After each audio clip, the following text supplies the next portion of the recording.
Welcome to Bedtime Stories by BeezyBeezHoney.net.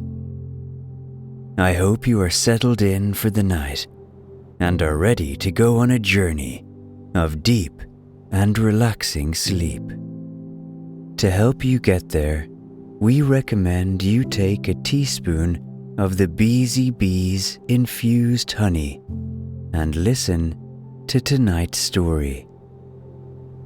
If all goes right, you will not be able to hear how this story ends, because you'll be in a deep sleep by then. Let's begin. Firstly, make sure that you're lying comfortably, in a position where you can easily fall asleep. It's time to leave the day behind.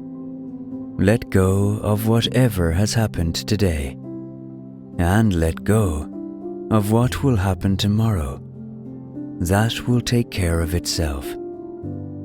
And to bring you into this moment even further, let's do a little breathing exercise together before the story. So I'd like you to breathe in on my instruction for a count of 4.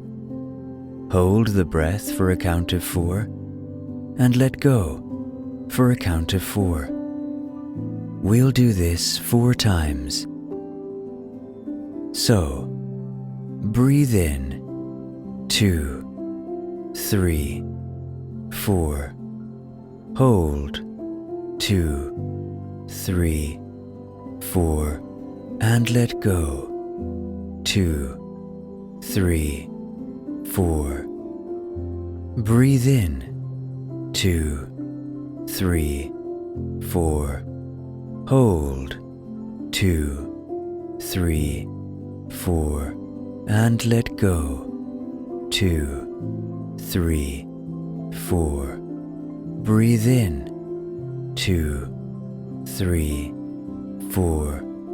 Hold 2, 3, 4. And let go 2, 3, 4. Breathe in 2, 3, 4. Hold 2, 3, 4. And let go 2, 3, 4. Good. Now it's time for your sleep story. It's morning time in New York. The sun has just risen over the great towers of this great city. Mary has just woken up, and as is usual for Mary, she is feeling less than excited about life. She switches off her alarm, kisses her husband Gabriel on the cheek, gets out of bed, and moves towards the bathroom to begin her morning routine. As she's brushing her teeth, she begins her usual internal morning monologue. Oh great, we're nearly out of toothpaste. I suppose it'll be up to me to buy it again. He's not gonna get it.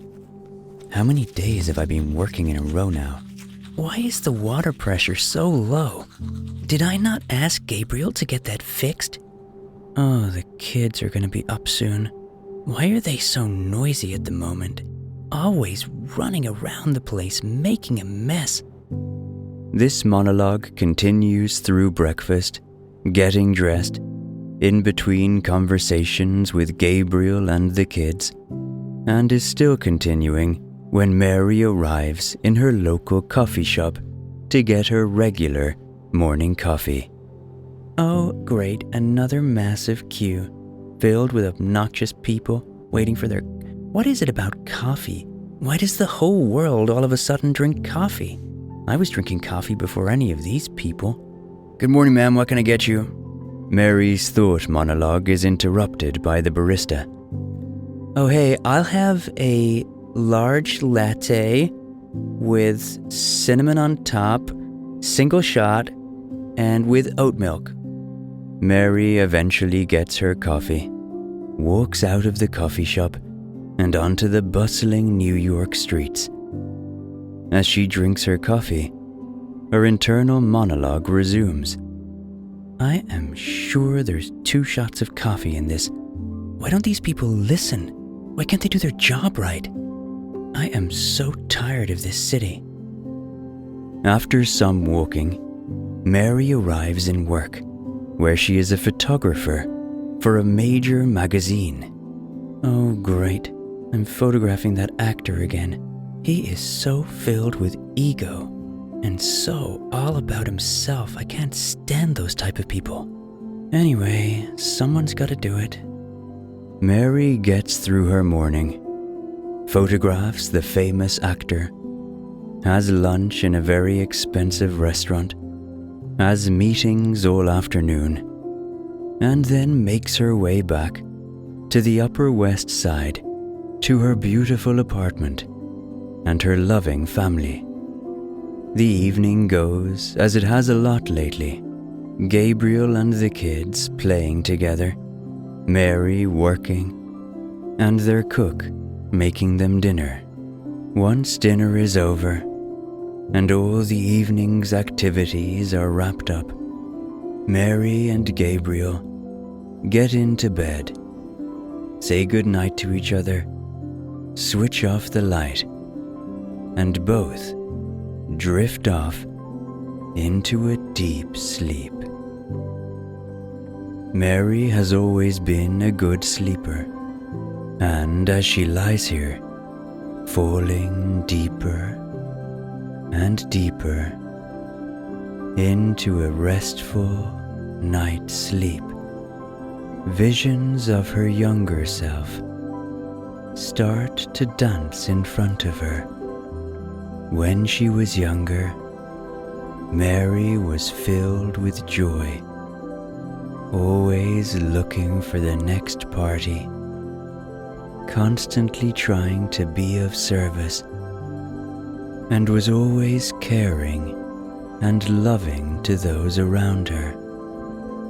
And now, as she starts to enter a dream, that younger self is walking somewhere. At first, she's not quite sure where she is.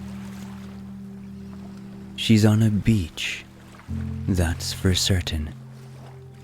Judging by the color of the sun and its position, it is early evening. The soft sand beneath her feet, the gentle ebb and flow of the water as it rhythmically comes in and out over her feet, the soft, warm sunlight of wherever she is extremely pleasant.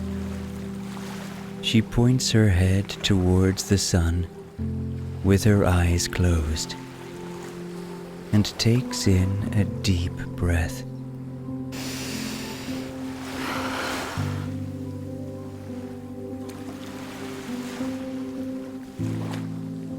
She feels the gentle, nourishing oxygen flow through her body.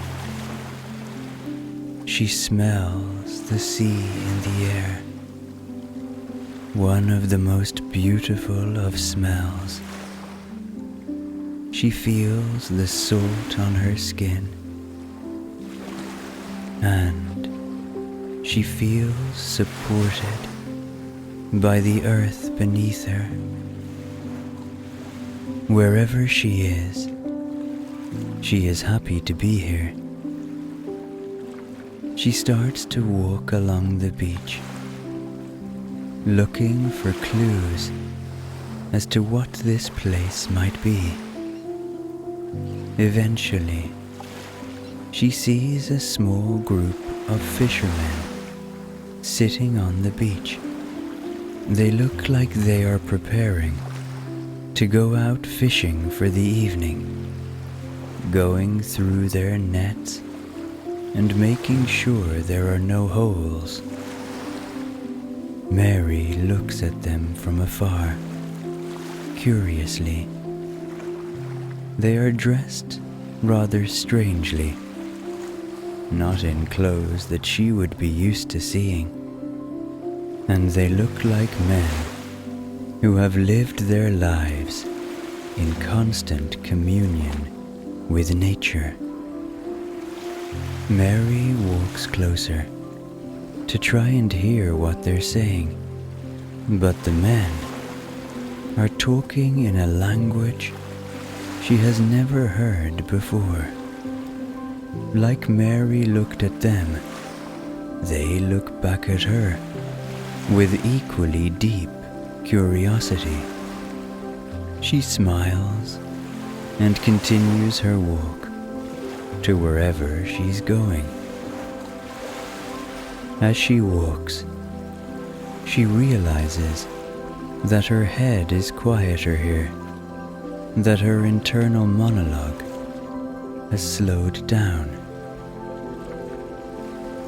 Eventually she arrives at what looks like a small town. But this town is not any type of town she has seen before. The buildings are made of stone, and at first look humble. She walks up towards them and starts to walk through little streets. The ground beneath her, a kind of dirt track, dry and dusty. Eventually the town starts to get busier, and people become more prevalent. Wherever Mary is, she realizes that she is not in her own time. The people here look like ancient people. They remind Mary of pictures of people she has seen in museums or in history books or on the internet. And as she strolls through this place, she looks in the eyes of these people, who are, by the way, equally as intrigued by her as were the fishermen a little while ago, because Mary is not wearing the same clothes as these people. Mary is wearing what a photographer from New York wears on a weekday. But the people don't ask questions of Mary. They just look at her, and she looks back. Now that she has realized that she is indeed in an ancient place, she becomes fascinated by the faces that she witnesses. These are people that in her time are long dead. But what most amazes Mary is that the faces of these people would not look in any way out of place in downtown Manhattan or on the front of the magazine that she works for. Mary has always thought about this, that people in history all looked like us. And when she walks around New York City, she will sometimes imagine a person in ancient clothing. And now she is here in an ancient place. She feels so humbled by this place already, quite emotional in fact, and quite eager to explore with whatever time she is allowed here.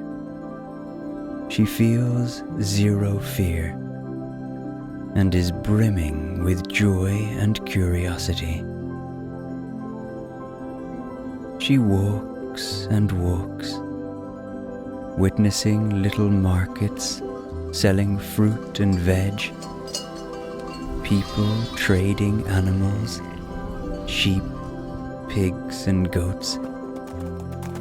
men riding by on horses, families in their little homes, children running happily through the streets, women carrying their babies, showing them the love of a mother, a love that has transcended millennia in human civilization.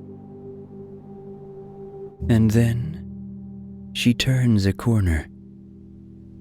She sees a large mound, and on top of the mound, a large building, a classical-looking building, or at least that's what someone would call it in her time. She looks harder and eventually recognizes what she is looking at. This is the building that Mary knew as the Parthenon. Mary is in ancient Greece. Now she grows more eager to learn, more excited, and she wants to try and blend in with the locals. But she realizes she has no money and nothing to trade, apart from the clothes on her back. She finds a little store, a little stall to be precise, and a kindly-faced looking woman standing behind it. She approaches the lady, and the two nod and greet each other with a smile. Mary tries to speak in English. Of course, this doesn't work. Then she tries, as anyone who has traveled to a foreign country will be familiar with, a miming exercise. She starts to show the woman that she will give the woman her trousers and blouse and scarf for one of the fine robes that sits on the woman's stool. At first the woman looks confused, not quite sure what this odd-looking woman is doing dancing in front of her stool.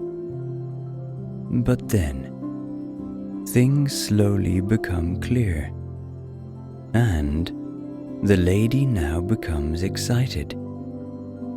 She starts to nod her head and agree to the trade.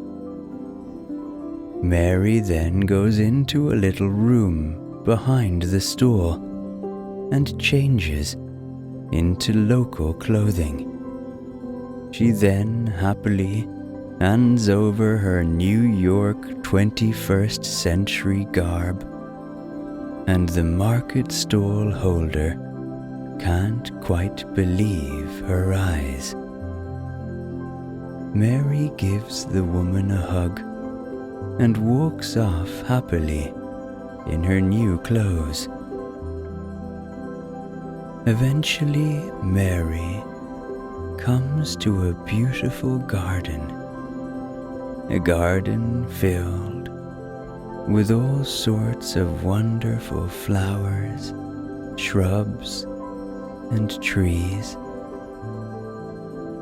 The sun has now set over Athens, but it's summertime, so it is still very warm. She sees in the far corner of the garden a group of people sitting around a campfire. There is one man talking very passionately. She walks over and starts to listen. Of course, Mary can't understand what the man is saying.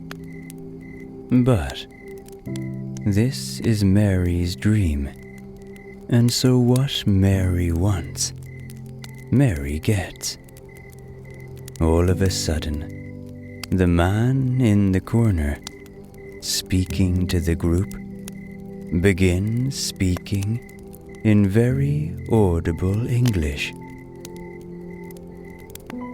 He looks like some form of wise man. He wears a beard. He has a deep tan and steely blue eyes. He speaks with passion, waving his arms around whenever the greatest thoughts enter his brain. But he also wears great humility and simplicity, and this is very clear. I ask you, my friends, he begins to say, how often do you complain about what you have? How often do you sit and look at your husband or your wife and think, I could have done better. They're not good enough for me. Well, I ask you something then. Imagine now, just for 10 seconds, imagine your life without them. Go on, imagine. Imagine the person you spend your life with not being there anymore. Or if that's a pleasant thought, which it could be, then what about your kids? How often do you complain about your kids? How often do you wish they'd just shut up? Imagine your life then, without them. Go on. It's hard, I know. But imagine. I guarantee, if you spend 30 seconds a day, or better still a minute, imagining your life without people that you love but complain about in your head, you will feel immense gratitude for those people every single day for the rest of your life. Now, what about comfort, eh? I know a lot of you live in a lot of comfort around here, living in the great city of Athens. But still you complain, don't you? Complain about the little things. You look to the next person, wish you had what they had. Well, again, I ask you, spend a few minutes every day imagining all of the things that you hold dear not being there. The roof over your head, the clothes on your back, and I guarantee the appreciation for the simple things of life will shine through. You'll see fruit in a different way. You'll smell the air in a different way. You'll appreciate the fact that you can breathe in a different way. The constant yearning for what you don't have will leave you, and you'll sit in acceptance of the life that you have, because every life is beautiful if only you allow it to be. And what about those of you who are always getting annoyed by other people, or judging other people, or judging yourselves for that matter? See the humanity in them. When someone starts to annoy you in a crowd, or if they're standing in your way, or if they're riding their horse by your home late at night, think about their existence. Maybe they're in a hurry to get somewhere. Maybe there's an emergency. Remember, they're someone's mother, or wife, or sister, or father, or brother, or son, or daughter, and they're just humans, like you, doing their best to get through life. And if we all remembered a little bit more of this, a little bit of empathy, and putting ourselves in other people's shoes, the world would be a happier place. Mary stood and listened to who she had now realized was Zeno of Citium, the great Stoic philosopher. And as she stood and listened, tears rolled down her face. Not tears of sadness, tears of release and joy, because Mary, in this moment, in this dream, was having a revelation that she had been living for too long without understanding of the blessings in her life. She thought back to when she was a younger woman, and when she wanted so much to become a photographer. It was her dream. And now, all she did was complain daily about her job. She thought back to the years of trying to have children, and now that she did, she complained in her head daily about them, time and time again. She thought back to when she was kind to people on the street, people she didn't know, and now all she did was complain about others in her head, all the time judging them and not putting herself in other people's shoes. It's sunrise in New York City, and Mary wakes up feeling a different energy. She kisses her husband Gabriel like she's never kissed him before, gets out of bed, runs into her children, holds them both in her arms, and laughs with joy.